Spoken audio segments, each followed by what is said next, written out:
Dear students, अंग्रेजी में बात कर रहे हैं, थोड़ा सा समझ लिया करो। आप लोग ने देखा कि चाचा न्यूटन ने केपलर के नियमों से यह निष्कर्ष निकाला कि प्रत्येक ग्रह यदि सूर्य की परिक्रमा करते हैं तो उनको अपनी गति को बनाए रखने के लिए आवश्यक बल F उनके द्रव्यमान के समानुपाती और ग्रह और सूर्य के बीच की दूरी के वर्ग के व्युत्क्रम अनुपाती होती है।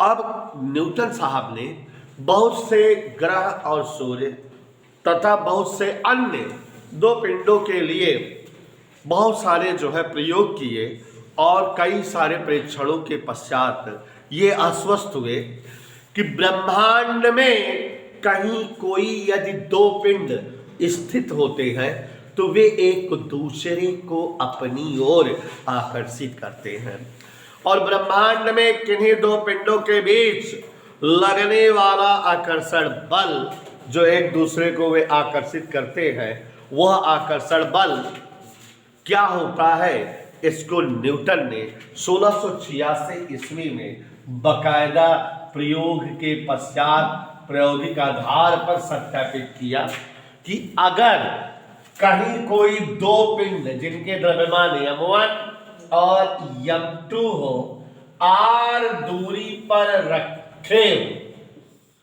यदि कहीं कोई दो पिंड जिनके द्रव्यमान m1 और m2 हो r दूरी पर रखे हो तो वे एक दूसरे को अपनी ओर खींचते हैं, आकर्षित करते हैं, और इनके मध्य लगने वाला जो आकर्षण बल होता है, गुरुत्वाकर्षण बल कहलाता है, ये हमेशा न्यूटन की खोज है, इन दोनों पिंडों के द्रव्यमानों के गुणनफल के समानुपाती होता है और इन दोनों पिंडों के बीच की दूरी के वर्ग के व्युत्क्रम अनुपाती होता है।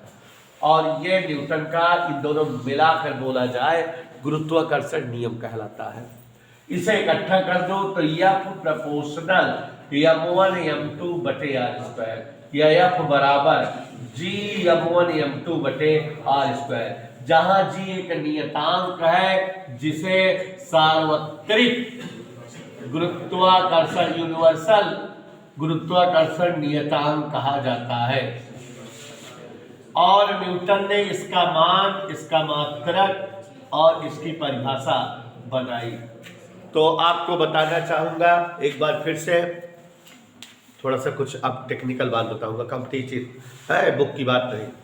ब्रह्मांड में स्थित किन्हीं दो वस्तुओं के बीच लगने वाला आकर्षण बल, ब्रह्मांड में स्थित किन्हीं दो वस्तुओं के बीच लगने वाला आकर्षण बल गुरुत्वाकर्षण बल कहलाता है। और इस बल का मान दोनों पिंडों के द्रव्यमानों के गुणनफल के समानुपाती, बीच की दूरी के वर्ग के व्युत्क्रम अनुपाती, अर्थात यदि पिंड m1 और m2 द्रव्यमान वाले हो, r दूरी पर धरे हो, तो न्यूटन चाचा के हिसाब से उनके बीच लगने वाला गुरुत्वाकर्षण बल F proportional m1 m2 proportional 1/r square means F proportional m1 m2 by r square, F बराबर g m1 m2 बटे r स्क्वायर। बच्चों, गुरुत्वाकर्षण बल की कई सारी खासियत होती है। पहली, ये केंद्रीय बल होता है। जो बल दो बिंदुओं के बीच लगता है उसे केंद्रीय बल कहते हैं। और ये केंद्रीय बल है, इसलिए यह संरक्षी बल है, नष्ट होने पर पुनः प्राप्त किया जा सकता है। इस बल के विरुद्ध कार्य को हम प्राप्त कर सकते हैं। माने ये संरक्षी बल है, केंद्रीय बल है, विद्युत चुंबकीय बल है और प्रकृति का मूल बल है।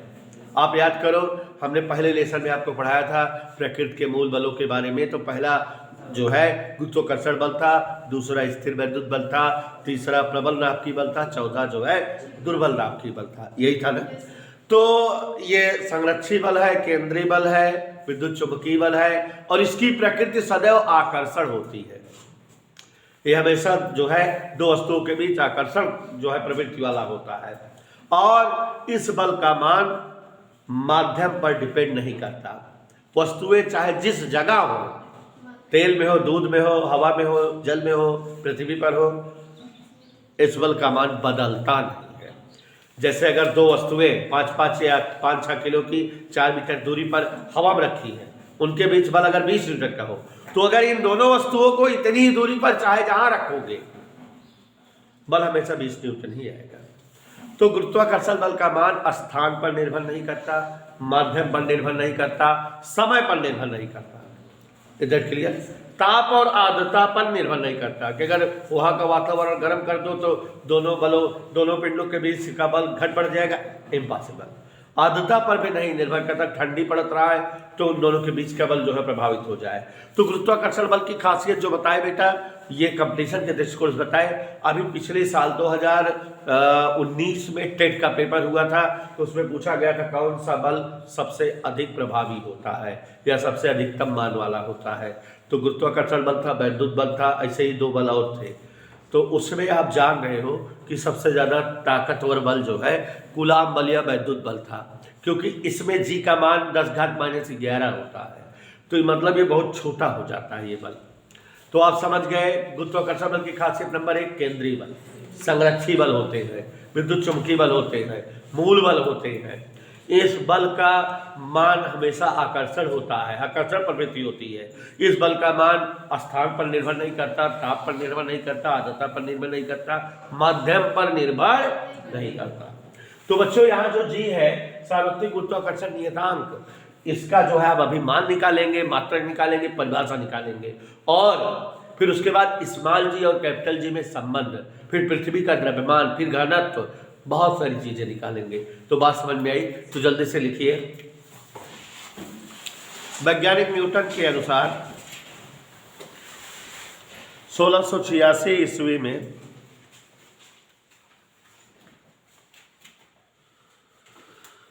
वैज्ञानिक न्यूटन के अनुसार 1686 ईस्वी में यह प्रतिपादित किया गया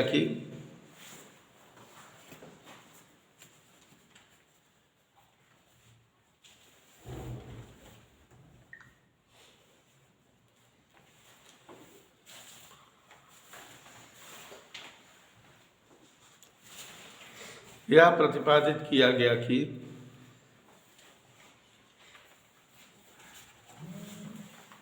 ब्रह्मांड में स्थित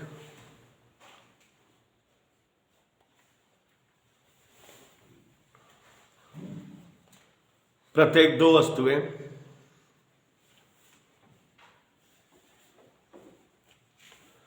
एक दूसरे को अपनी ओर आकर्षित करती हैं, एक दूसरे को अपनी ओर आकर्षित करती हैं।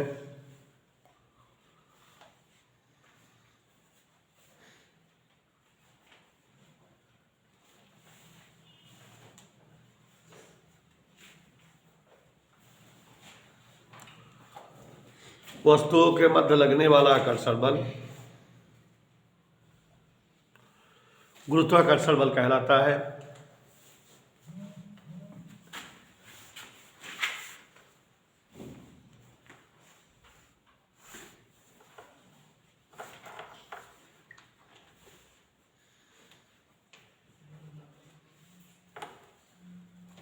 लिखा बेटा?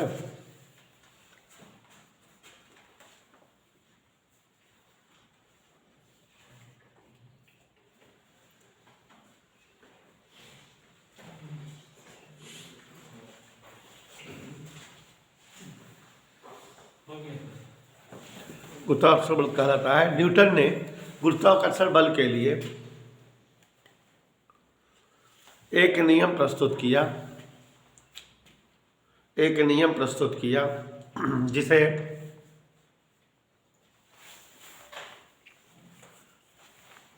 न्यूटन का सार्वत्रिक गुरुत्वाकर्षण नियम कहा जाता है।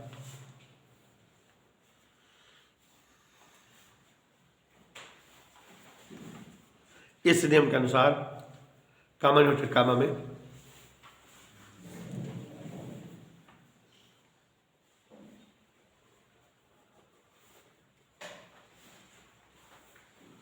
ब्रह्मांड में स्थित किन्हीं 2 पिंडों के बीच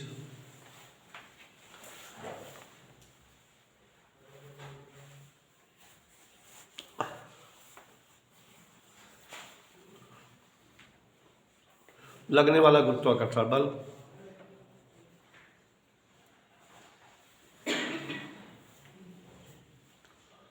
उन पिंडों के द्रव्यमानों के गुणनफल के समानुपाती। लगने वाला गुरुत्वाकर्षण बल उन पिंडों के द्रव्यमानों के गुणनफल के समानुपाती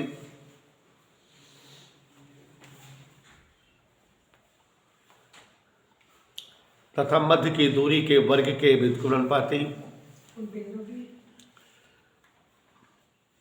द्रव्यमानों के गुणनफल के समानुपाती तथा मध्य की दूरी के वर्ग के व्युत्क्रमानुपाती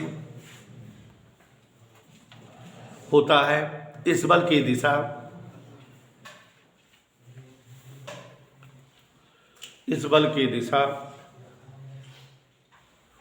दोनों पिंडों को मिलाने वाली रेखा के अनुदिश होती है। थोड़ा तेज लिखो। इस बल की दिशा दोनों पिंडों को मिलाने वाली रेखा के अनुदिश होती है।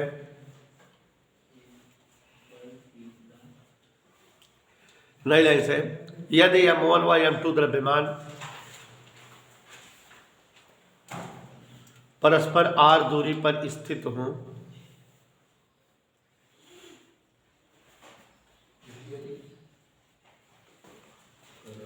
m1 व m2 द्रव्यमान परस्पर r दूरी पर स्थित हों तो उनके मध्य लगने वाला गुरुत्वाकर्षण बल F, ये पूरे छाप लो चित्र सहित फुल।